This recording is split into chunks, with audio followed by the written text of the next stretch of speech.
2024 assembly ఎన్నికల్లో TDP Janasena కూటమి తాము అధికారంలోకి రాగానే మహిళలకు ఆర్టీసీ బస్సులో ఉచిత ప్రయాణం కల్పిస్తామని హామీ ఇచ్చారు. అనుకున్నట్టుగానే కూటమి ఏపీలో అధికారంలోకి రావడంతో ఇచ్చిన హామీల అమలుకు సన్నాహాలు చేస్తోంది. ఇందులో భాగంగా ఇప్పటికే మెగా డిఎస్సి, ల్యాండ్ టైటిలింగ్ యాక్ట్లను రద్దు చేస్తూ సీఎం చంద్రబాబు సంతకాలు చేశారు. తాజాగా మహిళలకు ఆర్టీసీ బస్సుల్లో ఉచిత ప్రయాణంపై కసరత్తులు చేస్తున్నారు. నేడు రవాణా శాఖ మంత్రిగా మండిపల్లి రాంప్రసాద్ రెడ్డి సచివాలయంలో బాధ్యతలు తీసుకున్నారు.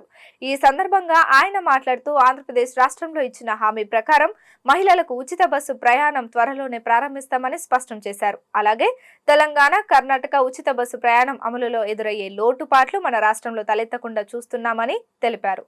దీంతో పాటుగా దర్శిలో 18.51 కోట్ల అంచనాలతో డ్రైవింగ్ శిక్షణ, రీసెర్చ్ సంస్థ ఏర్పాటు ఫైల్పై మంత్రిగా తొలి సంతకం చేశారు.